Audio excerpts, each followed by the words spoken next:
All India clients foundation Ballygunge కలకటాలో 1997లో start అయిందండి. 2 ఫిబ్రవరి 2012లోని విశాఖపట్నంలో స్టార్ట్ అయింది.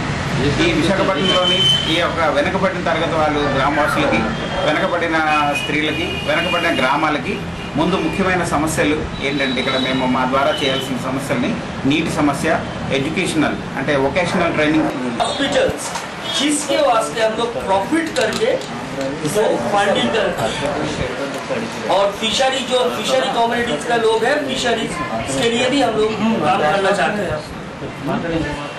ఇండియా ఫౌండేషన్ ద్వారా కొన్ని కార్యక్రమాలు చేస్తాను వీళ్ళు మాతో చెప్పడం జరిగింది. చెప్పిన తర్వాత వీళ్ళు ఫండింగ్ ఏమైనా వస్తుందంటే ఫండింగ్ కాదు, ఎవరైతే మన ఆల్ ఇండియా క్లైంట్స్ ఫౌండేషన్ అంటే ఇది ఒక ఫ్యామిలీతో సమానం చెప్పారు. అంటే మేము హెడప్ చేసుకుంటాం, ఎవరైనా బలహీన బడుగు వర్గాల వారు ఎవరైనా ఉన్నారంటే వారిని మనం హెడప్ చేసుకుంటాం. మన క్లైంట్స్ ఫౌండేషన్ ఒక పరివారం అంటే ఒక కుటుంబం ఆ మాదిరిగా చేసుకోవాలనుకుంటే ఎక్కడి నుంచి వచ్చింది కదా మనలో మనమే ఎవరో వస్తారు ఏదో చేస్తారు ఎక్కడి నుంచో వస్తారు ఆశపడి కన్నా మంచి